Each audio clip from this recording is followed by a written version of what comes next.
Ô, Pedrosa, e o Vasco já sabe seu adversário nos playoffs da Sul-Americana? Vai ser? Independiente Del Valle. Ai, gente, diz que tem muito açúcar, né? Não A sei. piada já veio pronta. Do Equador. Zero necessidade. Mas tem uma boa notícia. O jogo de volta é do Vascão, É em em São São Januário. Isso faz é bom. diferença, faz toda a diferença. Quando sorteou que saiu o negócio lá, qual é a carinha que você fez? Gostei não.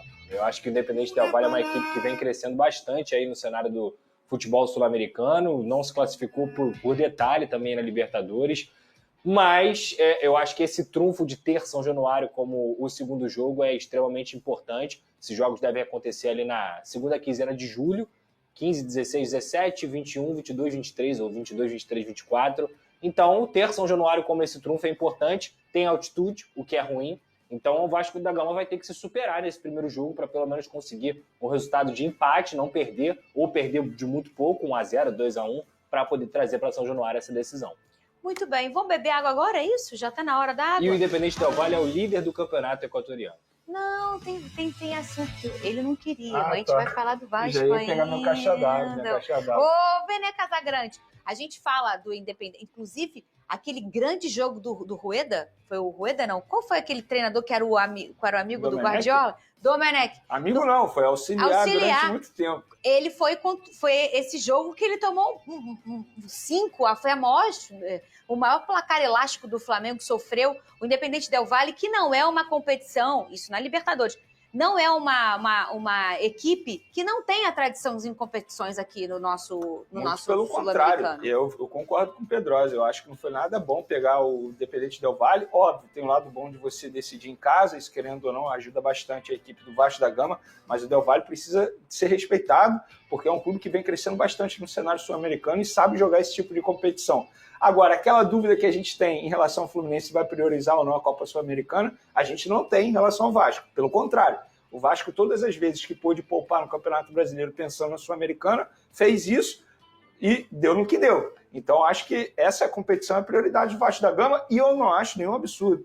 Tal como eu penso com o Fluminense, eu penso como o Vasco. Eu também. O título mais tangível para o Vasco qual é? É a Copa Sul-Americana. Não vejo nenhum absurdo o vascaíno pensar em um suposto título, ou chegar na semifinal, chegar na final. Então, acho que tem que priorizar, sim, a Copa Sul-Americana. Mas lembrando, é um adversário extremamente difícil. E acontecer o jogo depois da parada para o Mundial, para o Vasco vai ser ótimo, porque o Vasco vai ter um mês de treinamento, porque o Vasco vai ter a possibilidade de reforçar a sua equipe, recuperar alguns jogadores que não estão 100%. Então, para mim, muito melhor ser lá em julho mesmo. O presidente Pedrinho já me disse que ele tem expectativa muito alta do que o Diniz vai conseguir fazer com o time na parada do Mundial, mas muito alta.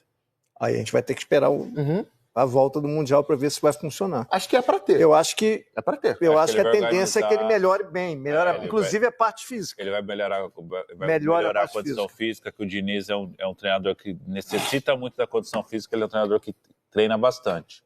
Ele repete bastante no dia a dia. Então, os jogadores se desgastam bastante, ele não deve ter tido tempo de fazer esses trabalhos, mesmo a gente vendo a evolução da equipe do Vasco, defensivamente, ofensivamente, alguns mecanismos que já começam a florescer de jogada, não só os cruzamentos para a área para o Verratti, mas essa parte física aí tem que ser bem trabalhada até para não lesionar mais jogadores. Acho que ele vai conseguir ter o David já de volta, né? Na volta do... Não vai estar na melhor condição física, técnica ainda. Será que na volta ele já... O Watson já vai estar em outro estado. O Watson já vai estar em outro estado físico. O Jair vai estar melhor. E vai também. chegar alguém na janela, né? Não vai ser nada milionário, mas isso aí tem que ajudar. Isso tem que acontecer. Mas chegar para jogar, né? A tendência é essa, né? Imagina o alívio quando conseguir usar o dinheiro do Payet num jogador que entra em campo, hein? Esse é um ponto. Imagina, ou em dois até, né? Agora, só sobre a parte física, que a gente, o Payet é um peso, né? Assim, você tem, o custo-benefício dele é... Um time que tem pouco, o dinheiro que você gasta para um jogador que não acrescenta nada, né? Hoje o Payet não acrescenta absolutamente nada. Ele teve a importância dele ali na reta final do Brasileiro de 23, quando vai se salva do rebaixamento. Aquele ano ele jogou bem. Jogou bem, né? Mas se a gente comparar, Lédio, os 2 anos de contrato, 2 anos e pouco o Vasco tem com ele, e paga o salário dele, com que ele deu de retorno, é muito abaixo. Só rapidinho sobre a parte física.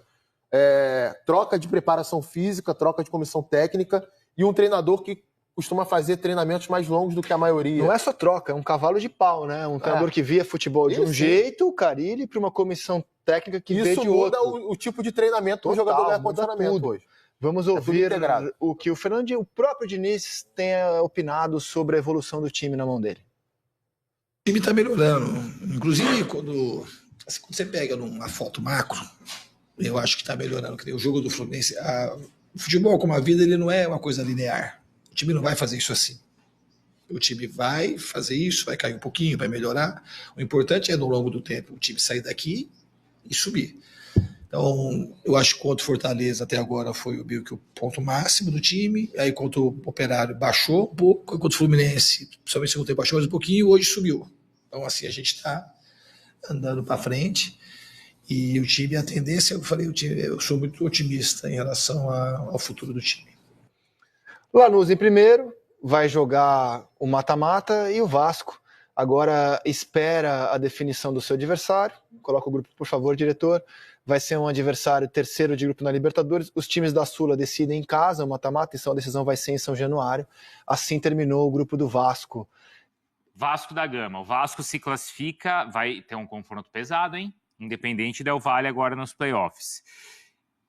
Essa situação toda do Vasco faz com que ele vá para os playoffs. Isso é dentro do esperado? É acima do esperado? É abaixo? É vexame? Como é que vocês enxergam? Se a gente fosse olhar só a classificação, estaria dentro do esperado, de modo realista, mas a maneira também. O Vasco demite o Carille, mais um treinador caindo, chega o Diniz, e o Vasco tomou um dos maiores vexames da história de clubes brasileiros com a goleada para o Puerto Cabello. Então isso pesa muito, para mim, abaixo do esperado. Para mim ficar abaixo também, principalmente porque eu poderia esperar a classificação em primeiro lugar de forma direta. Vocês esperavam isso do Vasco? Okay. Esperavam o Vasco passando em primeiro? O Lanús chegou à semifinal da Sul-Americana no ano passado. Sim. Então tem mais casca recente que o Vasco. Digo pelos jogos. Exato. Por exemplo, estava ganhando de 3-1 do Melgar e tomou um 3-3. Toma esse 4-0 do Puerto Cabello. Gente, então é vexame. Não é vexame. Não é vexame porque classificou, pô. Não chega a ser vexame porque o Vasco conseguiu evitar na última rodada vencendo o Melgar. Então é abaixo. Abaixo. É abaixo. Dentro do esperado é a classificação, vexame são os resultados. Então se você juntar os dois, dá um abaixo do esperado. Foi na média, não então. É isso aí, foi na média. É isso aí. Dá TSPN, né, mãe? Sabe dos algoritmos. Dá TSPN. Estatística, foi bem.